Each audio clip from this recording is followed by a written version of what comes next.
اعوذ باللہ من الشیطان الرجیم، بسم اللہ الرحمن الرحیم۔ فتح مکہ کے بعد ایک روز حضور نبی کریم صلی اللہ تعالی علیہ وآلہ وسلم ایک مکان کی دیوار سے ٹیک لگائے اپنے کسی غلام کے ساتھ گفتگو فرما رہے تھے، اور وہ مکان ایک غیر مسلم عورت کا تھا۔ دیکھیں وہ کس طرح اللہ تعالیٰ اس کے دل میں اسلام کی جو دولت ہے اسے عطا کرتے ہیں، وہ کس طرح مسلمان ہو جاتی ہے، حالانکہ اس کے دل میں بغض نبی تھا۔ اس نے جب حضور نبی کریم صلی اللہ علیہ وآلہ وسلم کی آواز مبارک سنی تو بغض و حسد کی وجہ سے اپنے مکان کی کھڑکیاں بند کر لیں تاکہ آپ صلی اللہ علیہ وسلم کی آواز مبارک اسے سنائی نہ دے۔ ادھر حضرت جبرائیل علیہ السلام بارگاہ رسالت مآب صلی اللہ علیہ وسلم میں حاضر ہوئے اور عرض کیا، آپ صلی اللہ علیہ وسلم جس مکان کی دیوار سے ٹیک لگائے کھڑے ہیں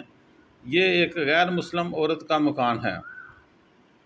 اور اس مکان میں رہنے والی عورت نے بغض و حسد سے اپنے مکان کی کھڑکیاں بند کر دی ہیں تاکہ وہ آپ صلی اللہ علیہ وسلم کی آواز اسے سنائی نہ دے، مگر اللہ تبارک و تعالیٰ فرماتا ہے چونکہ آپ صلی اللہ علیہ وسلم کی پشت مبارک پشت انور اس مکان کی دیوار کے ساتھ مس کر گئی ہے، اس لیے وہ نہیں چاہتا کہ اس مکان میں رہنے والے دوزخ میں جائیں۔ اے محبوب صلی اللہ علیہ وآلہ وسلم،